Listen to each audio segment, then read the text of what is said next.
অনেকে বলে হালকে নাকি শক্তিশালী বন্ধু বেশি আর স্পাইডারম্যানের নাকি শক্তিশালী বন্ধু কম। আজকে দেখা যাবে কার শক্তিশালী বন্ধু বেশি, স্পাইডারম্যানের নাকি হালকের। তাহলে চলো দেখা যাক। এই দেখ স্পাইডারম্যান, আমি শক্তিশালী সুপার হালকে নিয়ে এসেছি। এবার তুমি দেখো আমি কাকে নিয়ে আসি। এই দেখো আমি শক্তিশালী ডোরিমনকে নিয়ে এসেছি। স্পাইডারম্যান তাহলে এবার তুমি দেখো এবার আমি কাকে নিয়ে আসি। এই দেখো আমি সুপার হাল্ক আপডেট কে নিয়ে এসেছি। হাল্ক এবার তুমি দেখো আমি কাকে নিয়ে আসি। এই দেখো আমি স্পাইডি হাল্কে নিয়ে এসেছি।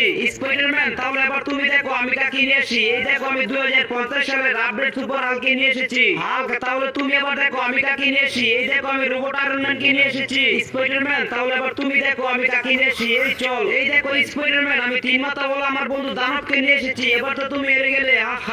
হাল্ক স্পাইডারম্যান কখনো হারতে জানো না। এবার তুমি দেখো আমি কাকে নিয়ে আসি। হ্যালো বন্ধুরা, এবার স্পাইডারম্যান কি নিয়ে আসে সেটা দেখার আগে তোমরা যারা যারা স্পাইডারম্যানকে মন থেকে ভালোবাসো তারা এক্ষুনি এই ভিডিওটিতে লাইক করে চ্যানেলটি সাবস্ক্রাইব করে দাও। এই দেখো হাল্ক, আমি আমার বন্ধু বেন 10 কে নিয়ে